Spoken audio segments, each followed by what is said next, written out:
Hello and welcome back to the PocketGamer.biz podcast week in mobile games.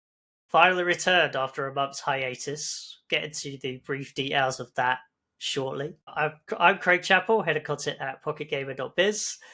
With me today is our news editor, Aaron Astle. Aaron, how have you been? Yeah, I've not been too bad, thank you. Yeah, it's good to be back. Sorry, everyone, you've had to go without our delightful voices for a whole month. What do you do? I don't know how they made it through, but I'm glad they're here now. We're finally back. It's all okay. But yeah, I've been fine. Obviously, quite a bit going on over the past few weeks. Like we had PGC in London, which was Indeed. great. It was a shame we didn't end up getting to do a podcast afterwards, but I'm sure a lot of people listening were probably there. Lots of coverage on the site by me for if you did miss anything. So yeah, that was good. And then record attendance at the show, I believe, as well. Yeah. I heard it was very good. Yes, you heard it was very good. I heard it was good. The head of content of PocketGamer.biz heard it was good. But yeah, so how have you been? So apologies for the lack of podcast episodes. I was basically ill for about a month. Yeah, I know. As I said before, like, woe is me. But I picked up a virus, ended up getting some other issues. I know why it's happened now, because usually every time I take time off, I get ill. And I was plotting after PGC, I was like, I'll take like a couple of weeks off. I haven't had a proper holiday for a while. And then I got ill for 3 weeks, so I guess that was my holiday. But yeah, that explains that is the reason why we've had no episodes. But we're back now. I'm back to health, allegedly, and we're good to go. So hopefully we'll keep back on a regular weekly basis. But it's good to be back on the show and just chatting about mobile games. Because the world needs to know our opinions, obviously. Do. We're going to do it we're going to attempt to do it slightly differently. We're going to try and do a shorter episode this week. Would love feedback on what people think. Hopefully we'll keep it to about 30-40 minutes. Just condense it. We know everyone's busy. Lots of podcasts to listen to. Before we get into the actual show, I've got a few shout outs, obviously, for our events coming up this year. We've got Pocket Gamer Connect San Francisco on March 17th to 18th. I will also be in San Francisco for GDC, so if anyone wants to chat, tell us about something awesome that you're working on, or just to catch up, please do drop me an email, craig.chapple@steelmedianetwork.com. We've also got the Dubai Game Expo Summit, powered by Pocket Gamer Connect, May 7th to 8th. We've got Pocket Gamer Connect Barcelona coming in June 2025. PGC Helsinki is coming at you on October 7th to 8th. And also, we'll be doing the Mobile Games Awards again during Gamescom in Cologne, so keep an eye out for details on that over the coming months. We'll start the nominations/lobbying process in a couple of months. So yeah, plenty going on. But on to the news. It's been a really interesting week for kind of different reasons. Naturally, the first thing we'll start off with is Supercell. So every year, Supercell, it has to by law in Finland, publishes its financials, but it makes kind of a big thing of it. Ilkka, the CEO, Ilkka Paananen, always has a blog post, which I think many in the industry always paying attention to. I feel like we'll go into details separate. I feel like this year's blog post was still really interesting, just always interesting getting insight what's going on Supercell. But because I think they've kind of discussed the major changes that they've been making and kind of the decline over the past few years, this year, back on the rise. And so I don't know. I didn't get as many insights, but there are still a few bits to talk about. So some key takeaways to quickly go through. So they did non-GAAP revenue this time, which kind of makes sense because of bookings, I guess, and it's how other companies do it. But anyway, Supercell's non-GAAP revenue rose from 1.57 billion euros in 2023 to 2.78 billion euros in 2024, which is about $3 billion. That's about $2 billion, I guess, a GAAP revenue, I guess, it's like with deferrals. EBITDA, again, non-GAAP, from 492 million euros to 876 million euros, about $900 million last year. Interestingly, that is actually, they warned in the I think in the blog in a press release, I can't remember what it was. They warned because it would be dramatically different if you included deferrals. And yeah, it's about $295 million with deferrals. Anyway, its portfolio garnered over 300 million monthly active players worldwide. The company now employs 686 staff, which is up 31% from 2023. I don't think that includes figures, say, from hiring this year. They're still hiring. Supercell London is now official. Technically, Space Ape is dead. Long live Space Ape. So Supercell did the 100% acquisition of Space Ape last year. That office currently employs around 100 staff. Supercell is in discussion to transfer Space Ape's remaining portfolio as it focuses on Supercell's live games, and London also has a new games team. Music titles such as Beatstar and Country Star have already been moved to the Supercell-backed studio Nextbeat, which is led by Space Ape co-founder Simon Haid. Its other games, Crow Valley Customs, that was it. I didn't write these down. Crow Valley Customs, the Transformers game, and Fastlane, I think, are the remaining titles to be transferred to other studios. Ilka said it's very important to them to keep those games live. We'll see how it does with that and then who buys those and what that means. Some other interesting tidbits. So I asked Ilka basically about, so it did an executive kind of shake-up. Was it last year, the year before? Hired Sarah Barker as head of live games. She's still there. She's got a different title, but sort of similar role. And they also hired a chief marketing officer who left. Ilka said, and that was their first ever CMO. Ilka said that they have no plans to replace that role. Squadbusters generated $100 million in revenue in its first 7 months. Apparently, all of Supercell's games saw year-over-year growth for the first time since 2014.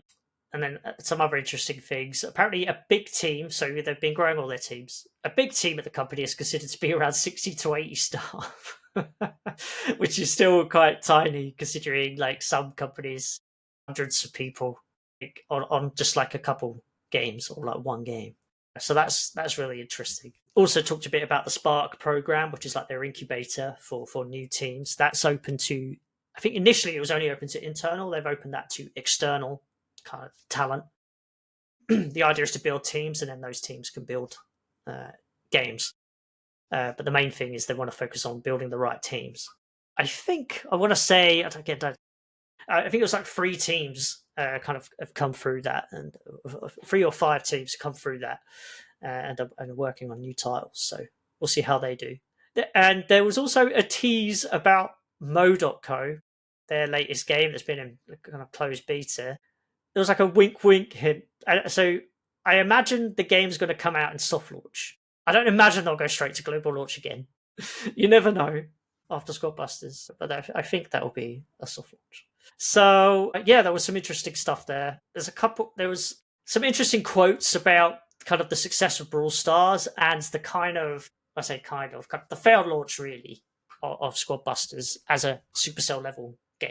Especially with the money they would put into marketing. They had a lot of celebrities. Brawl Stars GM Frank, Kienberg. I'm so sorry for the pronunciation. He put some of the game's renewed success down to scaling the team, enabling it to take more risks, and also, interestingly, a lack of pressure that it felt within the company. So a lot of the scaling up, there was a big focus on Clash of Clans because that was Supercell's big flagship game. So actually, there was less focus on a team like Brawl Stars. And Frank said, an involved team plus less pressure equals higher levels of creativity, high appetite for risk-taking, better decisions, which leads to better updates, equals winning players' trust and their time.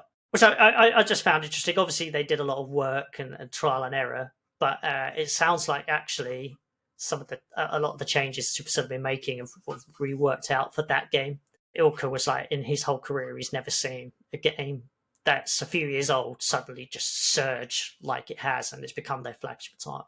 Also had some quotes from Eno Joas about who's the game lead on Squadbusters, or was the game lead, and he was talking about the decision to soft launch it, and he said the game had good early metrics from 120,000 plus players in its most recent closed beta before it went live. It was a favourite, apparently, among its creator community. But interestingly, he also identified Supercell's determination to ship its first game in 5.5 years.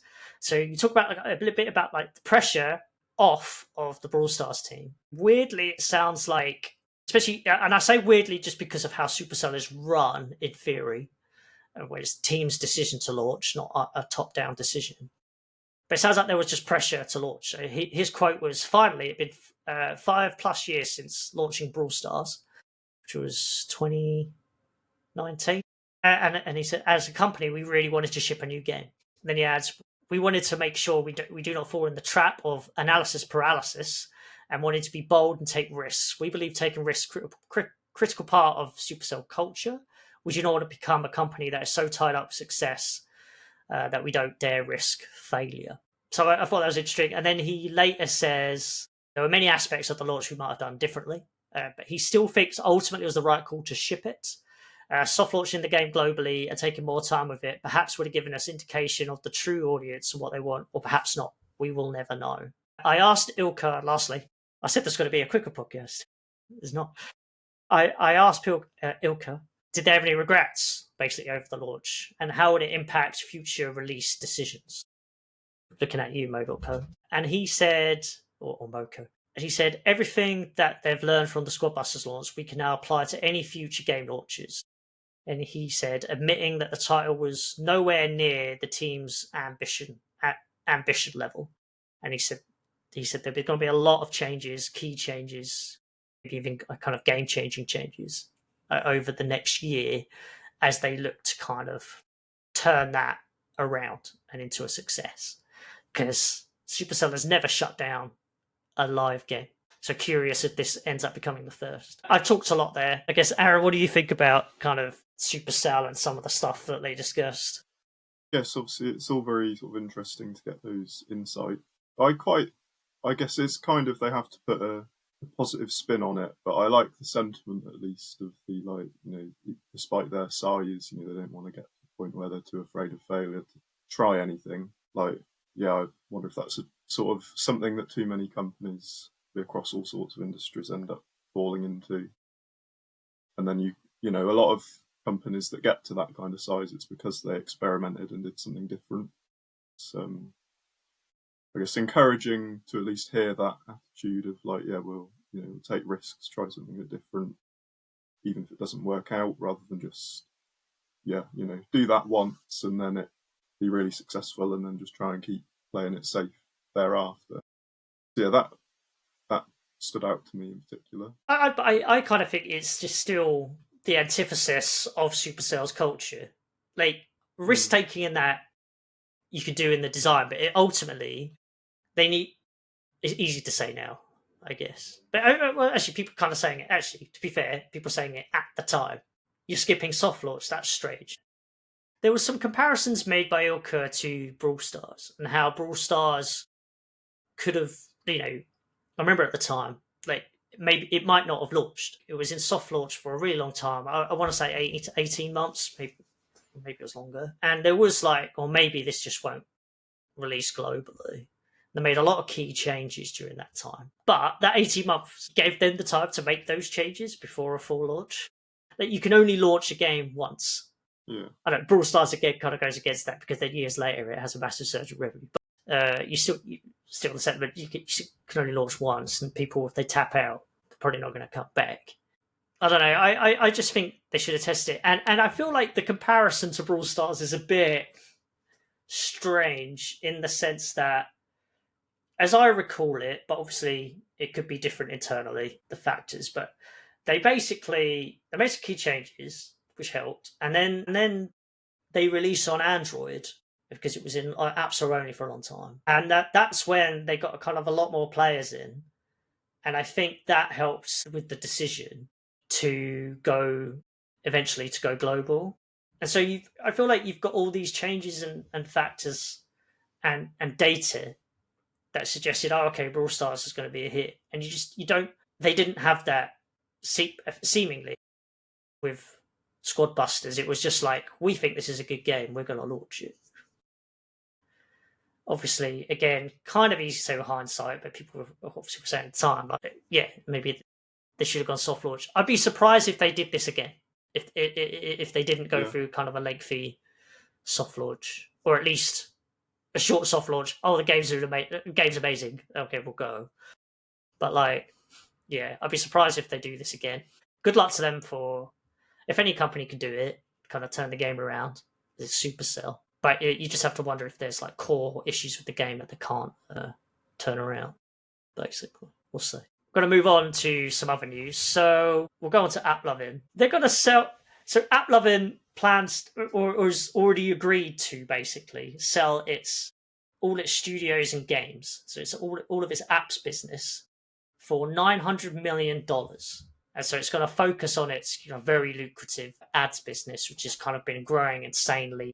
I think in their financials, it's like worth like the revenue is at least 3 times more than the apps business, and the profitability is just vastly superior. And that I think they keep in their earnings call. They talked a lot about kind of what was it? I think it was revenue or profitability per employee, and I think the apps business doesn't fit into that. I remember a couple years, I can't remember how long ago it was now, 3 years ago, an executive at another company, a very, very senior executive, he said that, again, who knows? I'm assuming it's true looking back, but they were like, they've been trying to sell their apps business for years. Even then, I think they've basically, well, they don't need it anymore, and maybe they've kind of got what they needed out of it. They've probably got the data that they needed from these studios. The ads business has grown incredibly, and now they're just trying to get rid of it. 900 mil seems like a steal to me. So its partner studios include Lion Studios, Machine Zone, Belka Games, Magic Tavern, People Fun, and others. If someone buys all of those for 900 million, that seems like a very good deal. The only question is, and it's been speculation for a long time, when these ads businesses first started opening up or acquiring studios and hyper casual publishers, is what advantages did they get from that? Like, the rumors, that's the wrong word, just the talk that could they like take data from rivals to help them get a leg up for their own studios, or do they get better deals? I'm talking about stuff I don't really know here, so it sounds stupid, that's why. But there were very real concerns from publishers. I remember one, I can't remember which of the ad companies it was, but one publisher said, well, we can't work with them anymore. And so they stopped because of like the conflict of interest of having an ads business plus having a publishing business, which is a rival to your customers. But yeah, 900 mil, really interesting, and the focus of AppLovin. I'm curious who the buyer would be. Playtika? I have no idea. Miniclip's already bought 1.2 billion. I don't know, would they buy these studios? It's also weird that someone would buy all of them. Yeah, that's a good point. We'll see. Another one to watch. And then lastly from me, more Unity layoffs. So it hasn't actually, as far as I can see, like we reached out for comment. They haven't actually spoken about it publicly, which I feel like is becoming a pattern of some of these big companies. They just don't even talk about it publicly now.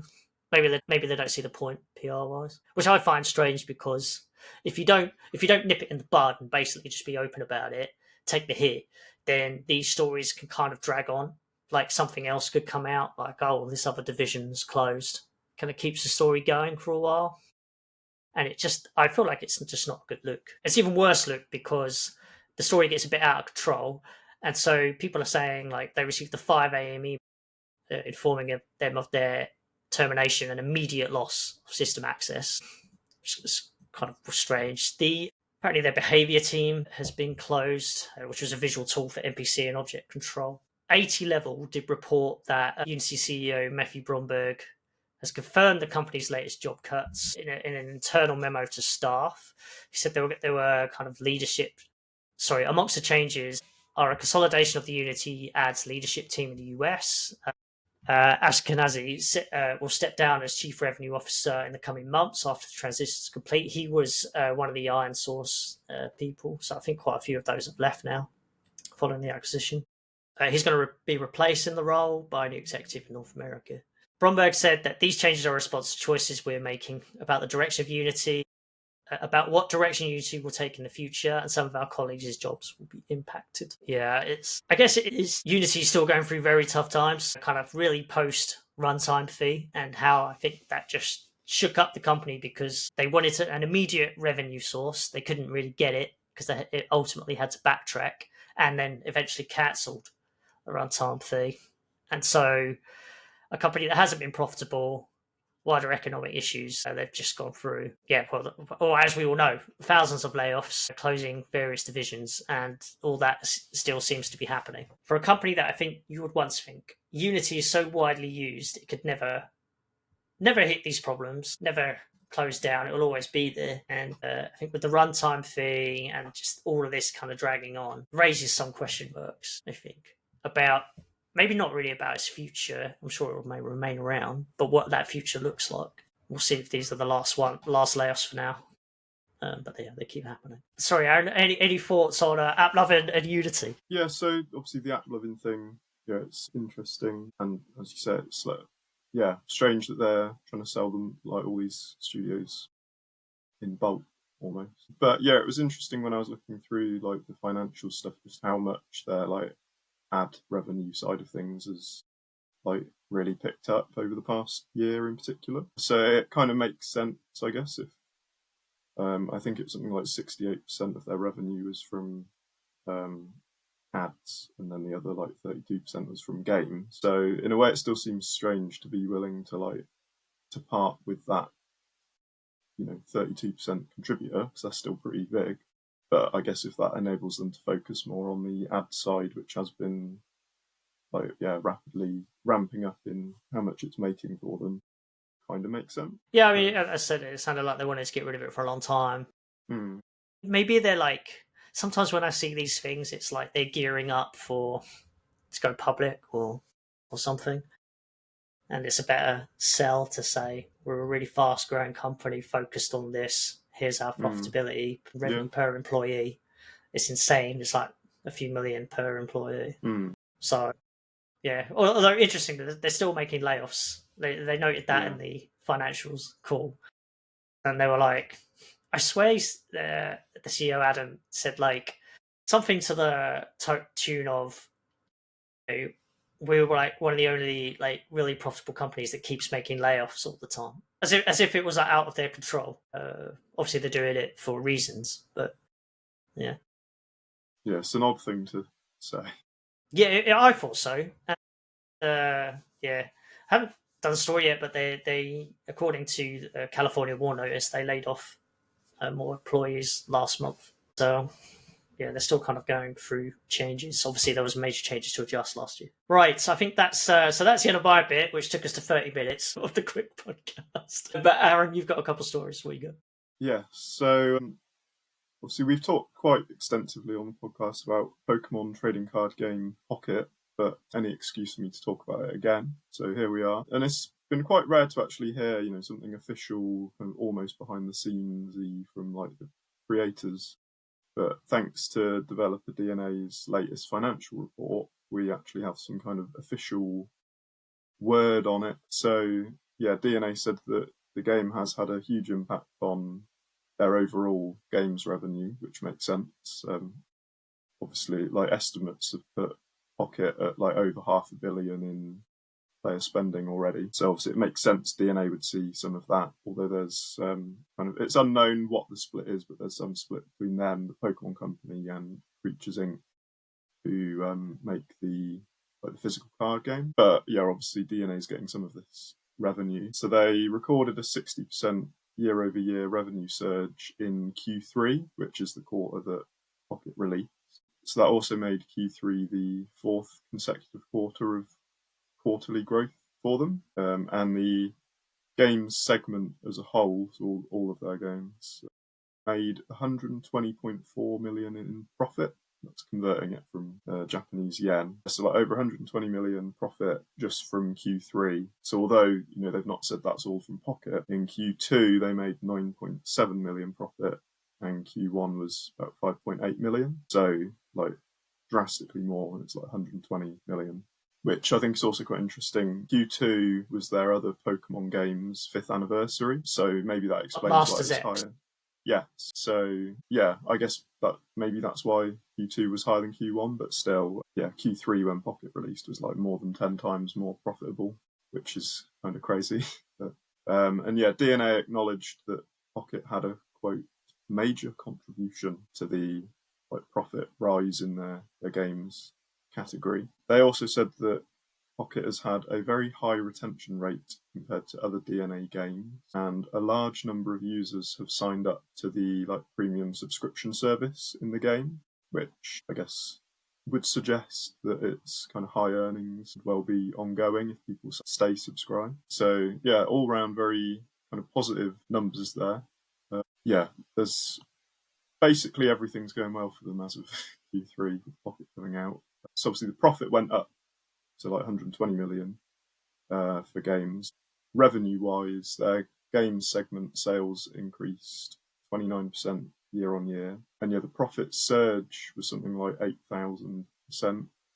That's ridiculous. Yeah, 8,000 specifically, 8,126.8% games business profit rise. yes. Was that for the quarter or for the 9 months? I'm pretty sure that was for the quarter. And it came out. When did it come out? October 30th. Crazy. 2 months, basically. Yeah, and it's still making. I mean, it's sort of slowed down again a bit now, but the other week it hit its most lucrative day ever based on AppMagic data. So it's not like it even just peaked for a couple of weeks and then it's fallen off. It's still starting to establish a kind of wave of increases and slumps. As new stuff comes, and then waiting for the next batch of cards. But the latest set surged them to record revenues based on the estimate. It's crazy how well this game's done. It at least according to the AppMagic estimates, but also kind of the revenue that they're posting. Sort of Pokemon Go-ish levels, which is ridiculous, obviously, and it seems to be continuing as well. Yeah, because after its first month, I wrote a feature on the site comparing its launch month to Go's launch month, and the revenue, it made 91% as much as Go did, which no other Pokemon mobile game has come anywhere close. So yeah, it has been huge. The obvious caveat to that is, and I know the people at these market intelligence companies are very clever. I've worked at some. But it's very, very hard to calculate top number one grosses. The estimates probably it's just kind of impossible, right? And I guess you got nearly 10 years of inflation to factor into that. Yeah, there's that as well. Yes, but still, it's clearly been a lot more successful. Yeah, it's a super successful game, and congrats to DeNA for doing that. We'll see how it does the rest of this year. Yeah. You've got one more story, Aaron. Yeah. So my other one is about Nintendo. So Nintendo. This one triggers me a bit. I'm looking forward to a rant in a minute, hopefully. Yeah. So Nintendo president Shintaro Furukawa stated during a recent shareholder Q&A that the company aims to continue developing mobile games to reach a broader audience. So Nintendo hasn't actually released a mobile game since Mario Kart Tour, which was in September 2019, if you don't include Pikmin Bloom, which Niantic developed. That released in 2021, but it's just using Nintendo's IP. So yeah, it's been over 5 years since we've had an actual Nintendo mobile game. So to me it seemed quite apparent that they just kind of slowed down on it after the Switch came out and did really well, because basically every one of Nintendo's mobile games released between 2017 and 2019, and obviously the Switch was 2017, but a lot of those games were probably in development before the Switch came out, and while they were struggling along with the Wii U, I guess trying to diversify where they were getting their revenue from. But then, the Switch came out, has been one of the most successful consoles ever, and we've had no new mobile games. So that seemed pretty obvious to me, where mobile stands in the company. But yeah, apparently Nintendo does still care about it, according to Furukawa. So he said, going forward, even as we transition to Nintendo Switch 2, it remains important to increase touch points between video games. We believe that smart devices will take on a very important role in this endeavour, and we will continue to conduct research and implement initiatives. Which, I guess he's technically not confirmed there are any more mobile games coming, but it's kind of they're still looking at it then. But apparently Nintendo's mobile games as a whole have surpassed 900 million installs, and Fire Emblem Heroes is their most lucrative. It's the only one to have surpassed 1 billion. Again, that's based on like AppMagic figures. So they can make hit mobile games, but they just haven't seemed to have bothered for half a decade, and now they're suddenly talking about it again. Onto your takes. I know that they have to. The thing is, I know like they're asked the question and that they have to say something, and they've decided not to say no, but like they've literally confirmed that they are continuing to develop new game applications. So they obviously did Nintendo Music as an app.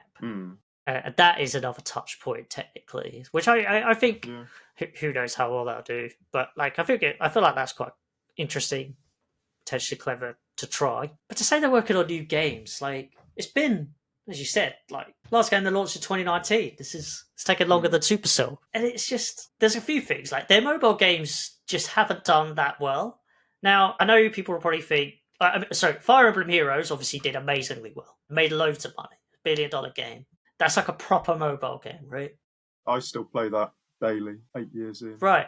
A proper mobile game. That's probably why you still play it, right? Yeah. The other ones just weren't very good. I never really liked Super Mario Run.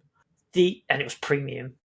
And then Mario Kart Tour, like it's made a few hundred mil. So any other loads of studios would be like, I'd love a few hundred million for this game. So you could argue to some degree it was a success. I'm sure it's profitable, so that therefore successful. But it's like Mario Kart is Nintendo's biggest IP, basically. Yeah, I was going to say, like when it's Mario Kart we're talking about, like it's huge. So a mobile version of that, in theory, should do just phenomenally better. It should be $1 billion game, really. Yeah.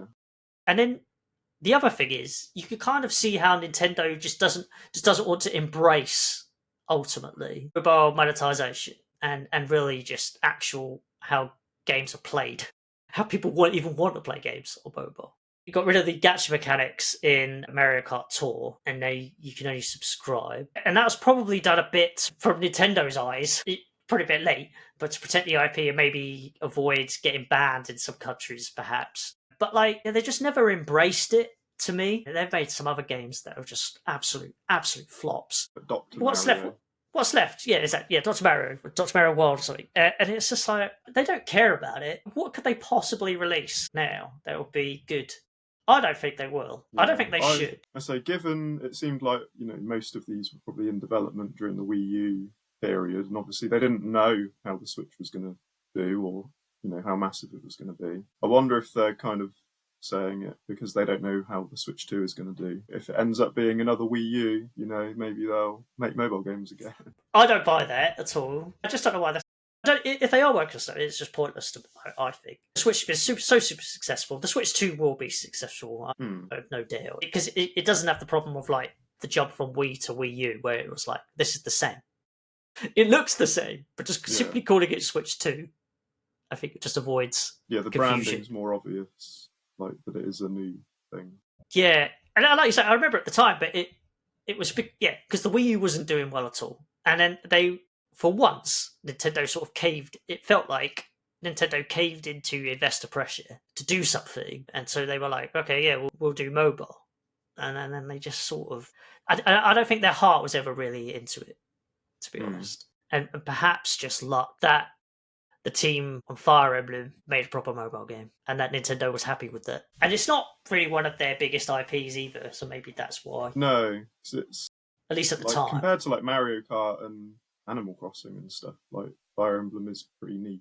I know it's got bigger over the years, but I think at the time it wasn't as major. Because the Switch game Three Houses is now like the best-selling SRPG, so it has got quite a bit bigger from that. But Heroes came out like 2 years before Three Houses. It's, quite a niche thing still.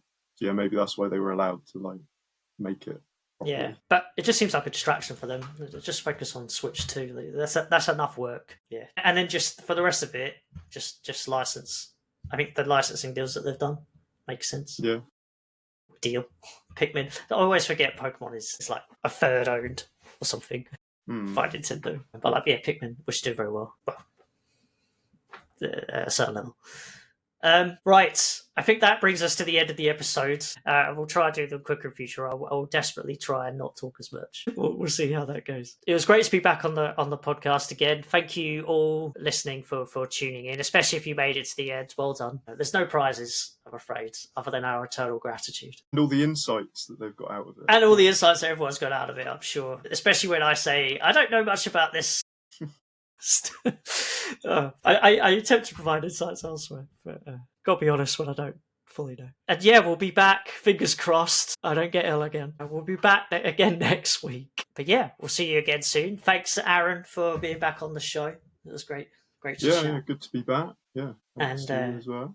Please don't get ill over the next week. Yes, hopefully it won't spread through the computer. Exactly. So yeah, tune in next week and we'll catch you then. Have a good weekend. Goodbye.